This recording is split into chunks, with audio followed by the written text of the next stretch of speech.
I am Mason Thorne. In my mother's eyes, I was the only hope for carrying on the Thorne family legacy. She always said boys didn't need to read too many books. Getting married early and having a son was the real business of life. It wasn't until the day the principal advised me to drop out that a stream of chat logs floated across my vision like a glitch in reality. This is the legendary tragic Mason. His own mom stars him on a shoestring allowance. Yeah, she turned off his alarm clock so he'd be late for school constantly. Brenda Thorne even lied to the homeroom teacher, claiming he left the house ages ago. No wonder the faculty hates him. Expulsion was inevitable. It can't be helped. Mason's existence is just fuel for the protagonist who's hitting rock bottom. Who asked Mason to be more miserable than the hero while trying so hard? It's just a shame. Mason ends up being pushed off a bridge by his mom's pressure. I was dumbfounded by the scrolling text until I heard my mother say to the principal, "Mr. Myers, since you all think Mason isn't cut out for studying, we'll just withdraw him. No more school." In that moment, I realized everything in the chat stream was true. I dropped to my knees with a thud. "Principal Myers, please give me one more chance." I grabbed the leg of the principal's suit trousers. "Principal, Mr. Vance, please give me another shot. I didn't mean to be late." My homeroom teacher, Mr. Vance, the principal, and my mother were all stunned by my outburst. Mr. Vance frowned. "Mason, get up. I called your mother several times. She said you had already left the house, but you never showed up." Hearing the teacher confirm what the chat logs had predicted, tears I couldn't control streamed down my face. I only get $50 a month for living expenses. I can't get enough to eat. I had no choice. I have to work under the table at the night market until 1 or 2 in the morning just to survive. Hearing that my allowance was only $50, both Mr. Vance and Principal Myers turned to look at my mother. My mother gritted her teeth, explaining indignantly, "Mason's dad died early. I have to raise 3 kids alone. It's not easy for me. His 2 older sisters only got $30 back then. You're already getting more than them. What more do you want?" The chat stream exploded with activity again. Those sisters were in school 10 years ago. This is 2025. $50 a month? Is she insane? After bus fare and school supplies. A single egg at the cafeteria is $2. A cheap lunch is $12. Mason eats plain cabbage and dry bread every day, washing it down with free tap water. I remember both sisters send Brenda money every month since they started working. This mom is too stingy. Seeing this, I decided to go for broke. "Principal, Mr. Vance, I really was late because I worked too late and slept through my alarm. Or, I didn't hear it. Let me live in the dorms. There are lots of guys there. Someone will definitely wake me up." Hearing this, my mother suddenly lost her temper. "Mason Thorne, what do you mean? Are you saying I didn't wake you up?" "Yes, I admit it.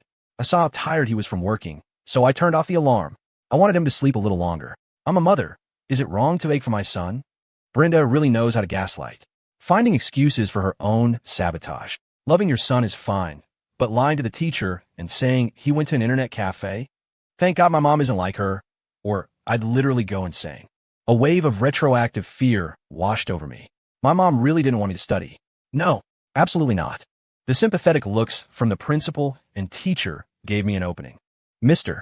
Vance, principal, my family situation is tough, but I really want to learn. Can I apply for the financial aid grant? As long as I can eat, I won't have to work nights anymore. I promise to sleep early and rise early. Please, let me continue school. I'll live in the dorms. I guarantee I won't be late again." The principal finally softened, sighing. "Mason's situation is special. We only learned the truth today. The school also bears some responsibility. We will process the dorm application and the financial aid grant immediately. We'll expedite the approval." My mother tried to stop it. "Principal, with his grades, if he was material for studying, he would have gotten into a prep school ages ago." The chat stream suddenly buzzed. If Brenda hadn't brought it up, I would have forgotten. She was the one who sabotaged Mason's entrance exams. If she hadn't spiked his breakfast with laxatives, Mason wouldn't have spent the whole exam running to the bathroom. He didn't even finish the test. With Mason's original grades, he should have been in an Ivy League feeder school. I really don't get Brenda's mindset. Her brain is wrought with carrying on the bloodline. She'd rather ruin her son's future. So that was the truth behind my poor test scores. To stop my mom from ruining my last hope, I interrupted her. "Mom, don't worry. I will study hard. I won't let you down." My mother's lips moved, but she finally fell silent. To ensure I wouldn't be late tomorrow, I planned to move into the school dorms today. I told the teacher, then went home to pack. My mother stood aside, fuming, watching me pack without lifting a finger to help. "Mom, I'm moving to the dorms. I won't work part-time anymore, so I won't be late. You won't have to take care of me, so it'll be easier for you. Unexpectedly, my mother got even angrier. Mason, what do you mean? Are you saying I took bad care of you? You're moving out just to avoid me. Everything I do is for your own good. Get married early, have a son. Your dad in the afterlife. It was the same script I'd heard since childhood. Y'habitually chose silence. Finally, I left that suffocating house. Without the late-night shifts, waking up on time, and getting full meals, my ability to focus in class skyrocketed. My grades climbed visibly. Mr. Vance began to look at me with relief. In my downtime, I watched the chat stream. It turned out most of the misfortunes in my life were single-handedly orchestrated by my mother. But what could I do? She was my mother, and I wasn't financially independent yet. However, I gleaned valuable intel from the chat. My world was actually a novel, and the protagonist was about to transfer into my class. Our male lead is so pitiful. If not for his evil stepmom, he wouldn't be sent to this dump of a town for high school. Originally, the protagonist was disheartened, thinking his life was over. Thank God for tragic Mason. Mason is way worse off than the hero, yet he keeps grinding with all those jobs. He's the one who ignites the hero's fighting spirit. Gotta say, I kinda like this tragic Mason character. Seeing what he goes through, I don't hate my 9-to-5 grind as much. There are thousands of poor people. Before seeing the chat, I didn't think I was that tragic, but knowing the future gave me a chance to flip the script. Peaceful days didn't last long. My mom called. Mason, my chest feels tight. I can't breathe. My whole body hurts. Come back and see Mom. I think this is it. My heart tightened. I was about to ask for leave when the chat popped up again. Brenda should go to Hollywood. This fake sick act is way better than the current A-list actresses. Mason has only been in the dorms for a week, missed one weekend, and suddenly she's terminally ill. She just feels her son slipping from her control, and she's panicking. Seeing the chat, I instantly calmed down. Mom, if you're sick, go to the ER. I can't help you if I come back. I fell behind a lot in my studies. I've been catching up recently. I hung up quickly. I thought I dodged a bullet. The next day, my eldest sister, Sarah, called. Mason, what is wrong with you? Mom is that sick and you won't even visit? Mom says you changed after moving to the dorms. You don't even recognize your family anymore. Hearing the blame in Sarah's tone, bitterness filled my mouth. I'm done. Brenda is hell-bent on painting Mason as an unfilial son. Sarah is too soft-hearted and gullible. A day later, my second sister, Emily, called. Mason, Mom is getting old. She's alone in that house. She's too lonely. If you have time this weekend, just go back. Don't break her heart. I admit, Emily got to me. Brenda couldn't manipulate Mason, so she started manipulating his sisters. Classic emotional blackmail. Late but inevitable. I actually think Mason should go back. I'm like him. Every time I go home, my family says things that upset me. But if I don't go home, my heart feels empty. I miss them. This time, different voices appeared in the chat. They aligned with my situation. My mom was over 60. She had me late in life. It was better when Dad was around. After he passed, I became her emotional crutch. Knowing she was acting out didn't mean I didn't have to go back. I didn't call her back. I planned to surprise her on the weekend. But on Friday afternoon, just as I walked out the school gates, I saw a crowd gathered. My mother's voice wailed from the center. My life is so bitter. I raised my son with blood and sweat, sent him to school. Now his wings are hard, and he won't even come home. I'm sick, lying in bed, unable to move, and he won't even come to take care of me. What's the point of living for a mother like me? She sat on the ground, snot and tears streaming down her face. I stepped forward and tried to help her up. Mom, why are you here? I was just getting ready to come home. Let's go together. But she shook my hand off violently. Go where? You're only saying that because there are people watching and you're embarrassed. If I didn't come to your school to make a scene, would you have come home? Do you even recognize me as your mother? Students and parents around us were pointing and whispering. That kid won't even go home? So ungrateful. He looks decent. How can he treat his own mother like that? Mr. Vance happened to be leaving work. He stepped up and tried to pull my mom up. Mrs. Thorne, what are you doing? Let's talk this out calmly. Please get up. With the teacher there, my mom wailed even louder. Teacher, don't pull me. Let me die right here. My son doesn't want me anyway. Holy crap. Mason is literally getting publicly shamed in front of the whole school. I remember in the original plot, Mason got expelled and didn't live in the dorms. It never got this explosive. A massive wave of powerlessness and humiliation drowned me. If I didn't compromise, she would come tomorrow, and the day after, until she thoroughly shattered the school life I had just gotten back on track. My education couldn't survive this kind of turmoil. I lower my head. Mom, I was wrong. I'll come home every weekend from now on. The crowd finally dispersed. I took the bus home with my mom. She looked like a rooster that had won a cockfight, head held high, brimming with triumph. I kept my head down the whole way. Unintentionally, I brushed past another student who also had his head lowered. My mom still loved me. She cooked a table full of my favorite dishes. She just spent the entire meal nagging me to get married and have kids early. I just buried my head and ate, not saying a word. Her love was too suffocating. The weekend finally ended, and I made it back to school. Early in the morning, the chat stream was hyperactive. The protagonist has finally been shipped to this hick town by his stepmother. Wait until Mason is forced to jump off the bridge after the arranged marriage disaster. The hero will see Mason's tragic life and get motivated to stand up for himself. Every time I saw the chat mention my future, I involuntarily shuddered. I swore to myself, I will absolutely not jump off a bridge in this life. I'll stay far away from any body of water. Just then, Mr. Vance walked into the classroom leading a new student. Quiet down, everyone. This is a transfer student joining our class, Julian Blackwood. Scattered applause rang out. The boy on the podium was tall. Even in the uniform, he couldn't hide a distinct, aloof elegance. Was this the legendary protagonist, Aura? Sobiti. My poor Julian, framed by his stepmom and sent to this dump. His heart is dead. He thinks his life is hopeless right now. He's just waiting to rot. After Mason dies, the protagonist will get into an Ivy League, return to the big city to start business, and reclaim everything. In a daze, I realized Mr. Vance had already assigned seats. The protagonist was my desk mate. Julian showed no reaction. He didn't look at me once. He radiated an aura that screamed, "Stay away." Since he was the main character, I suddenly had a new idea. I was going to ride his coattails. I leaned in and whispered to break the ice. "Hey, new guy, we're both stuck in the same boat." Julian just rolled his eyes at me, completely unresponsive to my friendliness. I tried several topics to get him to talk. He walled himself off, turning a deaf ear to me, just staring silently out the window. After trying a few times, getting the cold shoulder repeatedly, I felt a bit discouraged. The protagonist has huge trust issues. He's not easy to approach. Julian was heartbroken by his dad.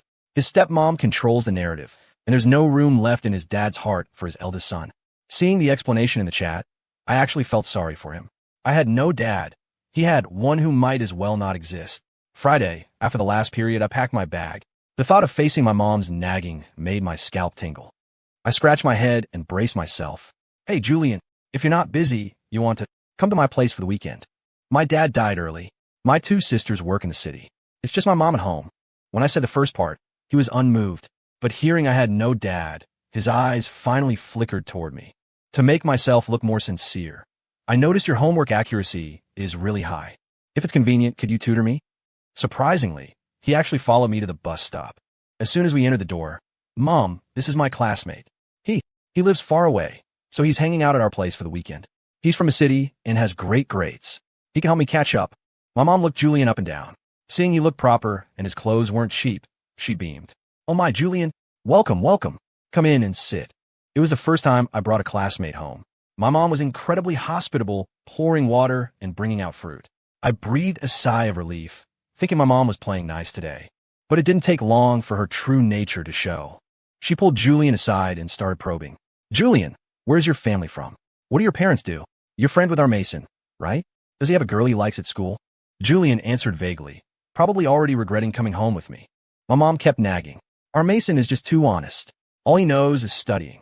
I'm anxious as a mother. I just want him to get married early so I can hold a grandson." I was drinking water and sprayed it everywhere in shock. Julian looked at my pathetic state and actually cracked a smile. "Julian, you're a city kid. You know lots of people. If there's a suitable girl, keep an eye out for our Mason." Now, I regretted inviting Julian.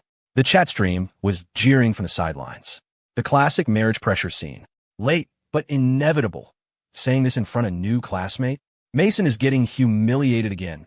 Look at the protagonist's expression. It's a bit subtle. It looks good when he smiles. I glanced at Julian.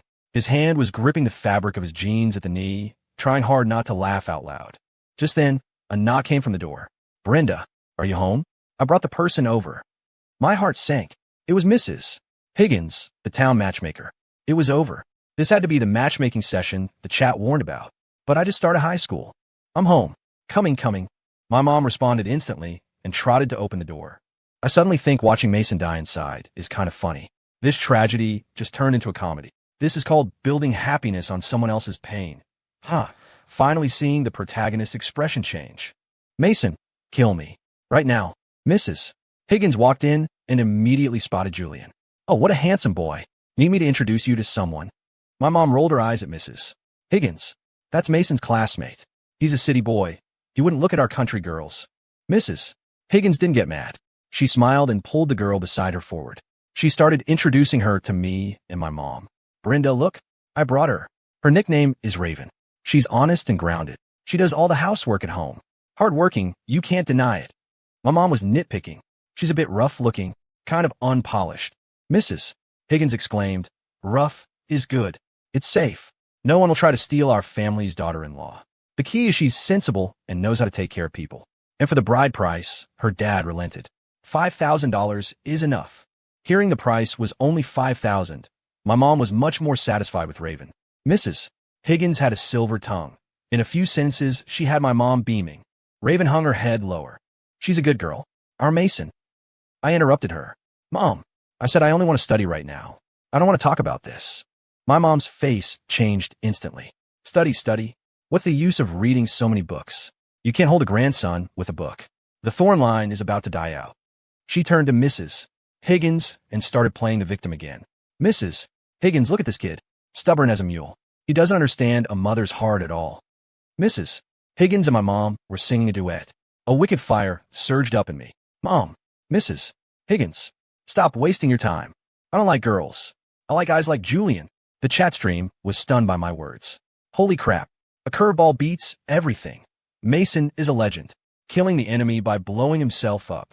Julian's inner monologue. About that time I was forced out of the closet in public. Under Julian's usually calm facade, a look of shock appeared for the first time. My mom reacted first, her voice cracking. Mason Thorne, what nonsense are you spouting? Are you crazy? I remembered a line I saw in the chat once. To deal with a crazy person, you have to be crazier than them to dominate. I went all in. I'm not crazy. I'm telling the truth, so stop trying to set me up on blind dates. It's useless. Mrs. Higgins reacted, grabbing Raven and heading for the door. Brenda, your situation is a bit special. You're setting this girl up for failure. I'll take Raven back now. She dragged Raven out of my house as if fleeing a disaster scene. Mrs. Higgins, wait. Mrs. Higgins, don't go. He's just talking nonsense. My mom glared at me fiercely, her chest heaving. She looked ready to kill. Mason Thorne, you think you're clever, huh? Just wait until I beat you to death. While my mom went to look for her weapon of choice, I grabbed Julian and ran out. It was over. I had completely offended my mother to the point of no return. Julian's face wasn't looking good either. Mason, you better give me a reasonable explanation. He was like an iceberg, radiating cold air. I shivered. I'm sorry. I didn't mean to. I didn't know there would be a matchmaker today. Julian remained cold. I didn't agree to be your shield. I squatted on the ground, powerless. My mom, to stop me from going to college, she put laxatives in my breakfast on the day of my entrance exams. I couldn't stop running to the bathroom. I didn't finish the test. That's why I'm at this terrible local high school. She gives me $50 a month to live on and try to convince the principal to expel me. I poured out all the grievances I had bottled up. I know what I said just now is wrong. I shouldn't have dragged you into it. I'm really sorry. But if I don't fight back, she really might force me into a confused marriage just to give her a grandson. I got more agitated as I spoke. I just want to finish school, get a real job, and decide for myself who I marry. I laid my most pathetic self bare. Julian didn't speak. He just stood in silence. Just when I thought he wouldn't acknowledge me again, he spoke. Get up. Let's go. I'm buying you dinner. Burgers. Julian lived up to the chat's description of a hero. I had gambled correctly. Did the protagonist just empathize with Mason?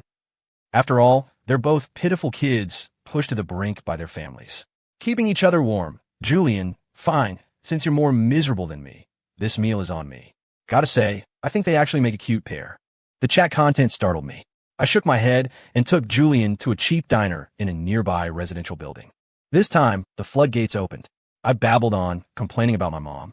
Julian actually responded a bit more. Even so, he didn't reveal his own background.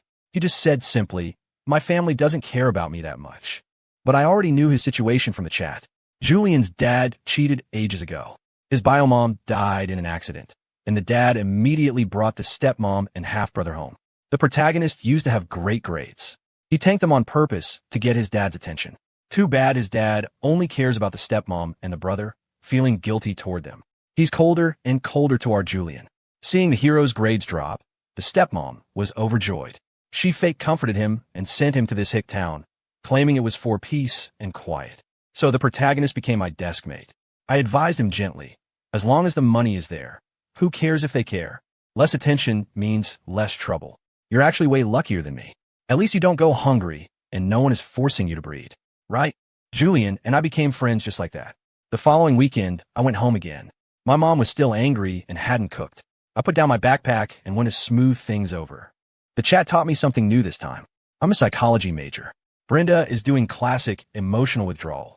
When she can't control Mason, she uses the Cold War, like not cooking, as punishment to re-establish dominance. The chat was too technical for me to fully grasp, but I knew my mom was sick. Psychologically. Mom, I don't really like guys. I just said that because Mrs. Higgins was there.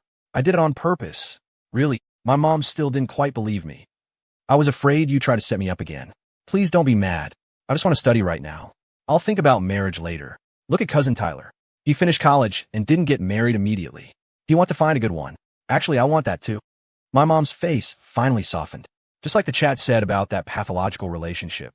The more she couldn't control me, the more anxious she got. I didn't feel good about it either. There was relief, but also heartache. Finals results came out. Julian took first place without suspense. And I, under the protagonist's leadership, miraculously took second. The chat praised me for the first time. Looks like mutual support boosts grades. Mason isn't stupid, just hardworking. Rapid progress makes sense. After school, I poked his arm. So, summer break. What are your plans? I knew going back to that house was the same as not going back for him. I planned to rent a small stall and do some legitimate business. Once school started, I'd hand it over to my mom to manage. If I didn't get into college later, I'd have a backup plan. I calculated for days, then went home to discuss it with my mom. Mom, I want to rent a small stall, do a little business over the summer to earn tuition and living expenses. Predictably, she started objecting. Rent a stall? How much does that cost? And doing business is hard work. I used the script I had prepared. Mom, business is hard, but only by doing business can we earn real money. If business is good, when school starts, you run it. We can hire a helper, and you'll be the boss. Seeing she was unmoved, I raised the stakes. Only by making money can we build a new house and buy a car. Then getting a wife will be easy. You like Raven because her bride price was low, right? If our family has money, we can find any girl we want. I thought I finally convinced her. It's not that Mom doesn't support you. The family really has no money. Mom, didn't Sarah and Emily send you money every month? They send you 1,000 combined. That's 12,000 a year. It's been years. Where did the money go? My mom's eyes dodged mine. She hemmed and hawed for a long time before spilling the truth. Your cousin Tyler got a job at City Hall. Your Uncle Gary said girls wouldn't look at Tyler because he didn't have a car to drive to work. So he borrowed it all. Uncle Gary lived in our town. I dragged Mom to his house. As soon as Aunt Linda heard why we came, she started crying poverty. Mason, it's not that Annie won't pay it back. It's just hard. Your cousin getting that government job cost a lot in networking fees. Where we have money? Uncle Gary smoked a cigarette, putting on his elder airs. Mason, don't let Uncle lecture you. You go to a crappy local high school. How much potential do you have? In the future, you'll have to rely on relatives for help. Your cousin is different. He's a college grad. His starting point is different. Plus, he has a government job for life now. Spending this money on him is an investment. When he's doing well in the future, will he forget you, his cousin? Aunt Linda chimed in. When your cousin becomes a director, just a little leak from his fingers will feed you for a lifetime. I was furious at Uncle Gary's family. Borrowing money without repaying and then insulting me. My mom stood behind me, mumbling, not daring to say a single word to help me. Holy crap, what kind of trash relatives are these? I'm poor, so I'm right. My son is excellent, so I'm awesome. This face is too shameless.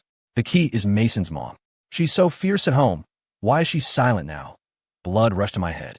I blurted out, Uncle Gary, Aunt Linda, maybe my high school is hopeless, but I know that paying back debts is a universal law. If cousin Tyler is so capable, why doesn't he earn his own money to buy a car? Why does he have to mooch off his parents and mooch off my family too? You little brat, how dare you talk to me like that?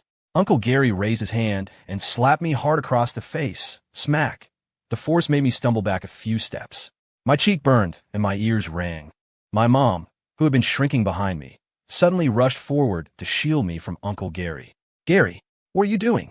If you want to hit someone, kill me first. If you dare touch my Mason, I'll fight your whole family to the death. She rushed forward to claw at Uncle Gary, but was held back by Aunt Linda. Brenda, Mason has no manners. Your big brother is just teaching him a lesson for you. Only I can teach my son a lesson. No one else. The chat exploded again. I really hated Brenda, but seeing her defend Mason makes me hate her less. Mason's mom is hard to judge. Human nature is too complex. Right and wrong in toxic families isn't that clear-cut. My mom was ignorant and stubborn. She almost ruined me with her methods. But the moment Uncle Gary hit me, she was willing to risk everything to protect me. Looking at my mother's trembling back, my nose stung. My feelings were a mess. Just then, a few venomous strategies floated across the chat. Reasoning with his family is useless. Doesn't his son value his government job status the most? Go make a scene at his son's office. Ask his boss if they condone employees' families swindling money. To deal with shameless people, you have to use shameless methods. My eyes lit up. This was a good method. Cousin Tyler works for the city. He's a respectable man.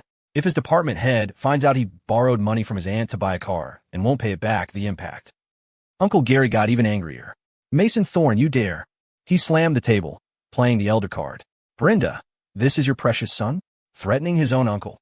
But he had just hit me. My mom wasn't going to help him anymore. If I don't see the money in a week, I'm going to City Hall to ask Cousin Tyler's boss if he handles these matters. A week later, Uncle Gary returned the money with a black face.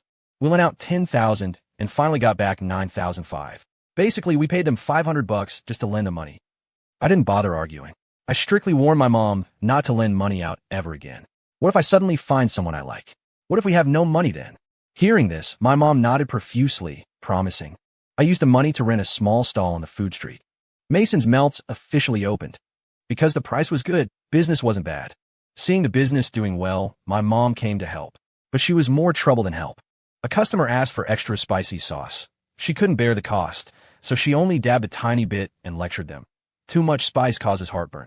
It's bad for your health. A customer said no onions. She grabbed a handful and threw them on. Onions add flavor. It's good. I had to constantly apologize, comp meals, and remake orders. The chat couldn't help but roast her. Mason's mom is raising my blood pressure. This isn't helping, it's sabotage. Here, the customer isn't God. She is. Mom comes for a few days, and customers complain every day. She refuses to admit her mistakes, and even got into a shouting match with a regular. If this went on, my business would tank. I decided to send her home. Mom, go home and rest. I really don't need help here. I can handle it. If I'm too busy, I'll just earn a little less. My mom didn't expect me to kick her out. She lost face, threw her apron on the ground, and pointed at my nose. Fine. Mason Thorne, your wings are hard now. I'm in your way, huh? I'm telling you, without me, this crappy stall will close sooner or later. Let's see how long you last. The chat sighed in unison. Never seen a mom curse her own son like this. Other moms, go get him, honey. Mason's mom. Hope you go bankrupt. In psychology, this is called codependency. Brenda refuses to separate psychologically from Mason. She unconsciously sabotages his independence to pull him back into her control. Expert in the chat. That's the truth. I admitted the chat was right, but what could I do right now? Business slowly returned to normal. After the lunch rush, I was about to grill a sandwich for myself when I saw a familiar figure. It was Raven. She stood at the edge of the crowd, staring hungrily at the sandwich in my hand, swallowing subconsciously. From a chat, I quickly learned her situation. Raven's life is bitter too. Her dad didn't get the bride price from Mason's family, so he called her a money-losing product that couldn't be sold. He won't let her go to school and kicked her out to earn money. Why does it feel like her life is even worse than Mason's? My heart soured. I deftly added eggs, sausage, and generously piled several slices of ham onto the sandwich, wrapping it tight. I handed it to Raven in a bag. She didn't take it. I'm not eating. I have no money. I forced it into her hand. My treat. Raven looked at the deluxe sandwich, her eyes reddening. Eat it. It won't taste good if it gets cold. Mason is actually kind. Why can't good people have good endings? Raven is a little tragedy, too. In the original plot, she was forced to marry Mason. On the wedding day, Mason jumped off the bridge to rebel. After Mason died, Raven was blamed for being bad luck. When Brenda went to Raven's dad to get the bride price back, they fought, and the drunk dad beat Raven to death in a rage. Brenda and Raven's dad are truly two top-tier villains. Seeing Raven's future for the first time, I suddenly thought, if I change my fate, will Raven's fate change too?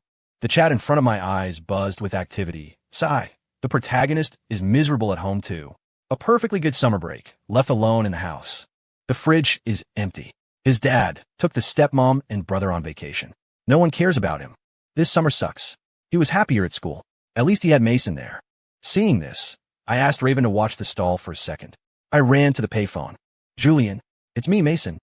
I kept my tone light. My stall is swamped. Come help me out. I'll feed you and pay you wages. Silence on the other end for a few seconds. Afraid he'd refuse, I added, we can split the profits. It's just on the food street behind the school. He replied faintly, okay. When I got back to the stall, Raven was grilling sandwiches. Her movements weren't as practiced as mine, but she looked competent. Grilled cheese has low overhead. During peak times, one person really couldn't handle it. Lots of people left when the line got too long. I thought about it. It was just a matter of adding another griddle. Thinking of Raven's situation, I felt for her. When Julian arrived, 2 people could grill, and 1 could prep and take money. Not bad. You want to help out at my stall? I'll provide meals and wages. Raven nodded furiously, terrified of missing the job. I knew Raven had nowhere to live. There was a small room behind the stall I rented, originally a storage closet. I didn't need it. Raven could stay there. It fit perfectly, just like Mrs. Higgins said. Raven was quick with her hands. She watched me grill a few times and memorized the heat and steps. You could tell she did chores constantly at home. Soon, Julian arrived. He wore a simple white t-shirt, standing in front of my shabby stall, looking completely out of place. But he didn't say anything, just asked simply, what do I do?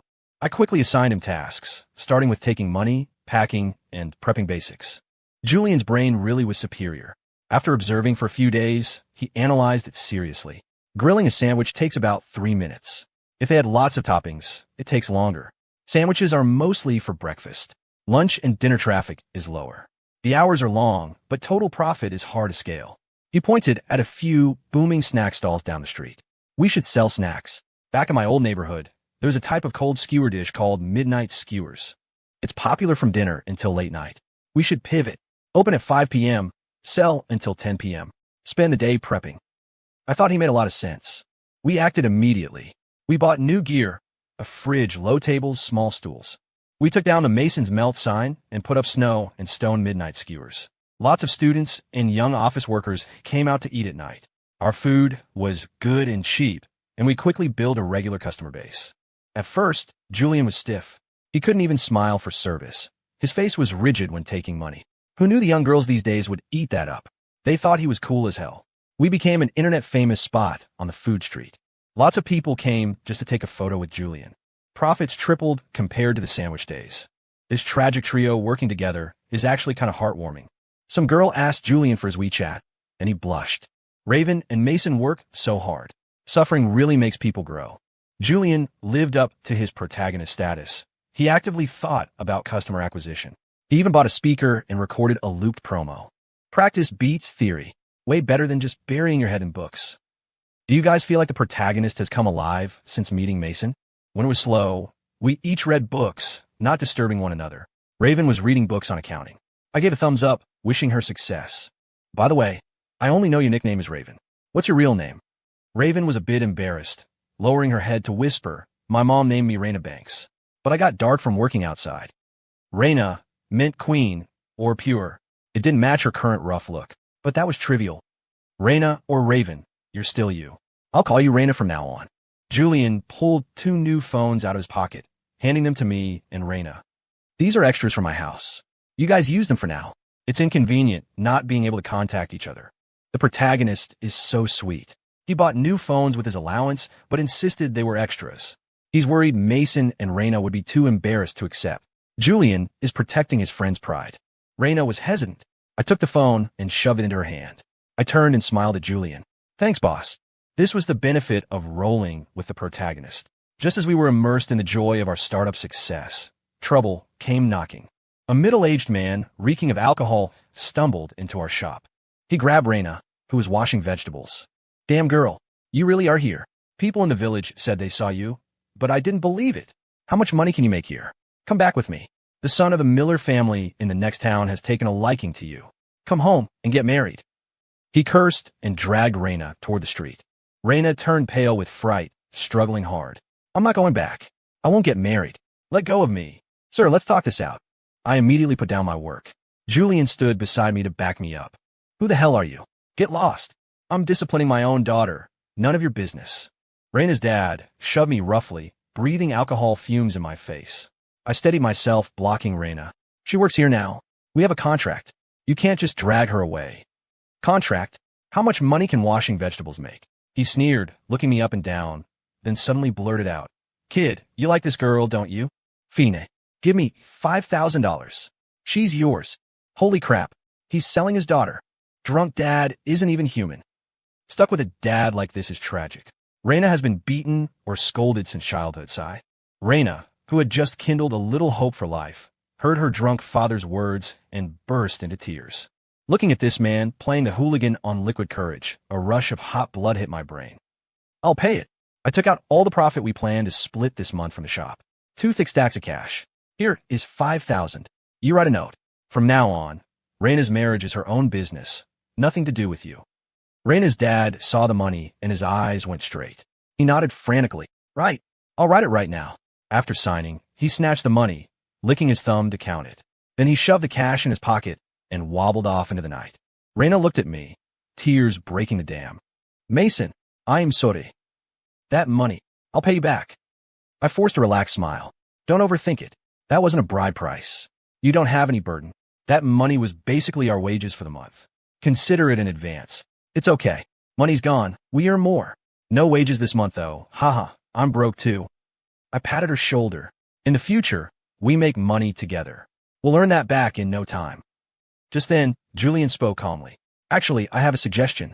Do you remember the guy with the buzz cut who came to the shop last week? I asked. The one who wanted to buy our recipe? Julian nodded. Actually, I found a recipe on a forum and just tweaked the spices a bit. I raised an eyebrow. You want to sell him the recipe? Not just a recipe. He's a local. I want to transfer the entire shop to him. I didn't quite get why he said that. Are we stopping business? Julian said flatly. School is starting soon. Students should focus on studying. Don't you guys want to go to college? To escape our fates, we have to leave this small place first. I glanced at Raina and instantly understood Julian's meaning. Julian is thinking long-term. With Mason's mom, who knows when she'll go crazy in demand, he get married again. Raina's drunk dad isn't reasonable either. Later, when he needs money, he'll just come back and demand more. True, there's no honor with a drunk. We can't afford to provoke them, but we can hide. I thought Julian was right. All right, the 3 of us are going to college together. Buzzcut guy came to fish for info again. Julian proactively offered the shop transfer plus the recipe as a gift. We walked away with $30,000. I planned to split it, $10,000 each. Raina wouldn't take it, feeling she only did manual labor and wasn't worth that much. She was also afraid her dad would find the money, so she suggested depositing it in my account. Julian also said he'd do the same as Raina and keep the money with me. After school started, Julian and I went back to class. Raina returned to her high school. Julian contacted a college student from a top university online to tutor us every night. I studied like my life depended on it. It was Julian who ignited the ambition in my heart. The protagonist getting fired up is normal. How did Mason get fired up too? This is the correct way to save each other. Getting stronger together. The protagonist started grinding a year earlier than in the original plot. Mason's influence is huge. The current plot is way better than the original. Mason is alive and Raina is back in school. The tutor taught well, and Julian was a natural genius who understood everything instantly. I was dragged along by them, studying desperately. The day I got my acceptance letter, Julian and I sat outside for a long time. He said to me, Mason Thorne, thank you. I was confused. Thank me for what? He really should thank Mason.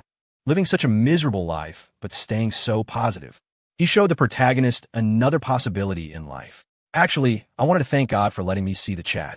It changed my fate. I took the acceptance letter home. My mom was predictably unhappy. Read. All you know is reading. Does college not cost money? Tuition money should be saved for a bride price. This time, I didn't lower my head. There are student loans for tuition. I'll earn my own living expenses. My mom didn't speak for a long time, sulking alone. I spoke up to soothe her. Look at cousin Tyler. He went to college and looks down on our family. Your son is going to be a college grad too. Who would dare look down on you? When I have money later, I'll buy a house in the city and bring you over to live the good life. My mom's face finally relaxed. Just like the chat said about that pathological relationship, the more she couldn't control me, the more anxious she got. Actually, I didn't feel great either. There was relief, but also sadness. The three of us got into the same university in Chicago. I followed Julian's advice, and we both chose computer science. Raina chose finance. We clicked instantly. During college, we started a second venture. We rented a studio off campus. The startup capital was all our savings. In the winter after we got into college, Raina's drunk father fell into the river while intoxicated and never climbed out. I went back with her to handle the funeral. She was finally free. Years of independent living had shed her timidity. She became steady and capable. The chat was full of encouraging content every day, shipping various couples. I feel like Mason and Raina are a good match. No. I still think he fits better with Julian. Not long after, a call from the police came to my phone. Hello, is this Mason Thorne? This is the sheriff's department. My heart sank. Your mother, Brenda Thorne, has been criminally detained for involvement in internet fraud. In the original plot, Mason jumped off the bridge and died. Brenda was in the original plot. Mason jumped off the bridge and died. Brenda was scammed out of all her money and died of illness. I'm saying, didn't Mason emphasize to his mom not to lend money before college? She didn't lend money. Her brother borrowed her social media account. I couldn't hear the rest of the officer's words clearly. My brain was buzzing like a hive of bees. The chat exploded at the right time. With Mason not by Brenda's side to stop her, that uncle really dragged his own sister down. Mason just got things looking up, and now he's dragged down again. The key is the uncle scammed Brenda into taking out a $40,000 online loan. It's fatal. Hanging up, I started thinking of a strategy. I explained the situation to Julian and Raina. Julian was calm as always. Let's go. I'll go back with you.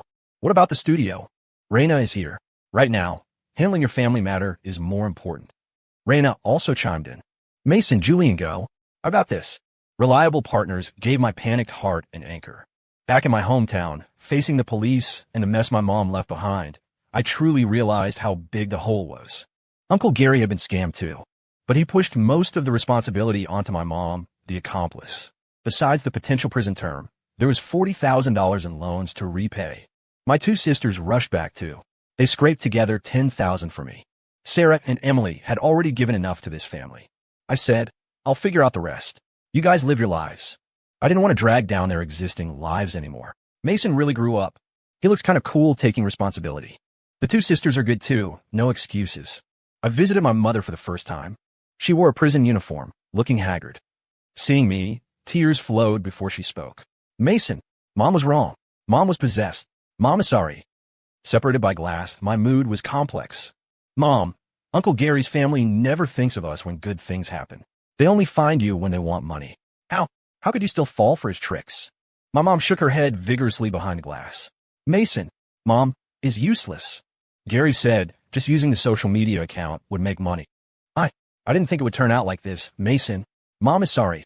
On her face was that poignant obsession. Mom thought if we really had money, I'd buy you a house, a car. You wouldn't have to work so hard. Getting a wife would be easy. The source of everything was still that twisted but real love. Sigh. Hateful people have their own pitiful side. She loved her precious Mason in the worst way possible. This kind of love is too heavy. All the blaming words stuck in my throat. I hated her confusion and her control over me. But seeing her like this, I still couldn't abandon her. Mom, stop thinking about it. Behave well inside. Come out early. I'll pay back the debt outside with my sisters. Don't worry. My mom wept, repeating, I'm sorry over and over. I knew she truly regretted it. After handling my mom's affairs, Julian and I rushed back to the studio and threw ourselves into the startup. 2 years later, we successfully secured funding. The company's valuation multiplied dozens of times. Julian's father and stepmother saw an interview with me and Julian on the news. They found their way to the company for the first time. His stepmother spoke first. Julian, I heard your company is doing well. Your brother is graduating college soon. He wants to come here to learn the ropes. Julian's father was more direct. We're all Blackwoods. Your company is your brother's company too. Let your brother get familiar with it early. When we hand the company to him, you can relax. Julian sat in the executive chair, throwing out a single sentence lightly. The legal owner is Mason Thorne. I'm just the technical partner. I don't have the say to transfer the company. His stepmother and father looked at me in disbelief. The protagonist defended well. He saw through this family's face long ago. Mason, surprise. I'm the boss behind the curtain. Meeting their shocked gazes, I spoke up. Mr. and Mrs. Blackwood, this company is my life's work. It's not for transfer. Of course, if the price is right, I can sell it to you at market value. Julian's family left resentfully. We were no longer the boys who could be pushed around. Over these years, we had been quietly collecting evidence. With hints from the chat stream, I hired someone to privately bribe the stepmother's best friend. Julian's mother didn't die by accident. His stepmother had hooked up with his father long ago. To rise to power quickly, she instigated Julian's father to mix toxic substances into his mother's health supplements, causing false heart failure. Julian chose to call the police on his father's 55th birthday. The trial moved quickly. Julian's father and stepmother were sentenced heavily for intentional homicide, beginning a long life behind bars. The brother, who had been spoiled to the heavens, had a tyrannical personality. Without anyone to manage him, he fell quickly, mixing with a bad crowd, drinking, gambling, everything. Finally, he listened to lies about getting rich overseas, smuggled himself into Southeast Asia, and was never heard from again. My Uncle Gary owed a lot of online loans too. He sold everything valuable in the house, including the house itself. My excellent cousin Tyler had no hope of promotion because of Uncle Gary's scandal. He fought with his wife over money every day. His life was a chaotic mess. Because of good behavior, my mom got a sentence reduction and was released early. She changed a lot, completely losing her dominance for back then. I brought her to Chicago to live with me. Sarah and Emily visited when they could. My mom saw Raina busy in the kitchen, but didn't recognize her as the rough girl from back then. With modern styling and care, she had become fair and regained her delicate features. Ma'am, just rest. Taste my cooking. Watching Raina's capable back, my mother whispered to me, Mason, who is that? I said calmly, my girlfriend, and the partner in our company. Light slowly returned to my mother's eyes. The company developed better and better under our joint efforts. Later, Raina and I got married. A year later, our son was born. My mother held her grandson, grinning from ear to ear. She poured all her focus and energy into caring for the baby, becoming gentle and mild. 3 generations under one roof. She often muttered to herself, this is good. This is really good. In the distance, the chat stream drifted by, carrying relief and blessings. Story complete. Throwing confetti, the best ending. Everyone got redemption and growth. Mason finally lived up to his name, building a legacy